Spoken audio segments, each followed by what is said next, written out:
Hello అందరికీ ఆంధ్రప్రదేశ్లోని auto డ్రైవర్లందరికీ good news. రాష్ట్ర ప్రభుత్వం వాహన మిత్ర పథకం కింద ఒక్కో ఆటో డ్రైవర్కి 15,000 ఆర్థిక సహాయం అందించబోతుంది. ఈ మొత్తం నేరుగా లబ్ధిదారుల బ్యాంక్ ఖాతాల్లో జమ చేయబడుతుంది. ముఖ్యంగా ఈ సాయం అక్టోబర్ 1న లబ్ధిదారుల అకౌంట్లో జమ కానుంది. అయితే ఈ సహాయం పొందాలంటే కొన్ని అర్హతలు, షరతులు, అవసరమైన పత్రాలు తప్పనిసరి. ప్రభుత్వం ఇప్పటికే మార్గదర్శకాలు విడుదల చేసింది.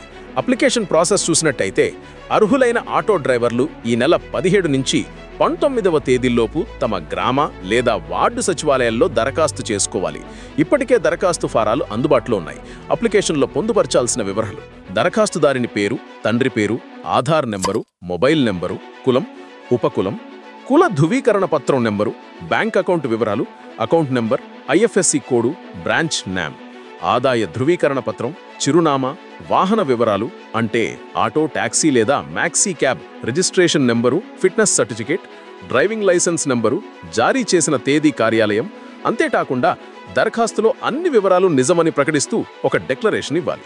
చివరగా దరఖాస్తుదారుని సంతకం, సంక్షేమ మరియు విద్యా సహాయకుని సంతకం, మండల పరిషత్ అభివృద్ధి అధికారి సంతకం అవసరం.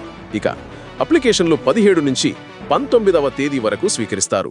22వ తేదీ లోపు ఫీల్డ్ వెరిఫికేషన్ పూర్తి చేస్తారు. 24 సెప్టెంబర్ 2025 లోపు తుది లబ్ధిదారుల జాబితా సిద్ధమవుతుంది.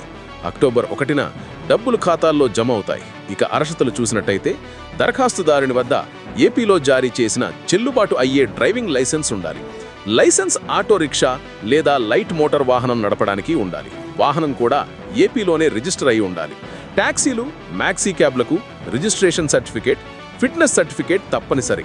ఆటో రిక్షాకు ఫిట్నెస్ సర్టిఫికేట్ లేకపోయినా 2025-26 వరకు అనుమతిస్తారు. కానీ 1 నెలలోపు తీసుకోవాలి. దీని షరతులు చూసినట్టయితే దరఖాస్తుదారుడు బీపీఎల్ అంటే దారిద్ర్య రేఖ కింద లేదా రేషన్ కార్డు కలిగి ఉండాలి.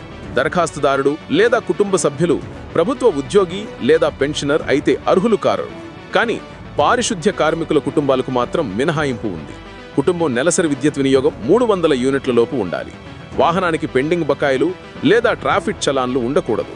భూమి యాజమాన్యం గ్రామాల్లో 3 ఎకరాల మాగాణి, 10 ఎకరాల మెట్టలోపు మాత్రమే ఉండాలి. రెండూ కలిపి గరిష్టంగా 10 ఎకరాల లోపు ఉండాలి.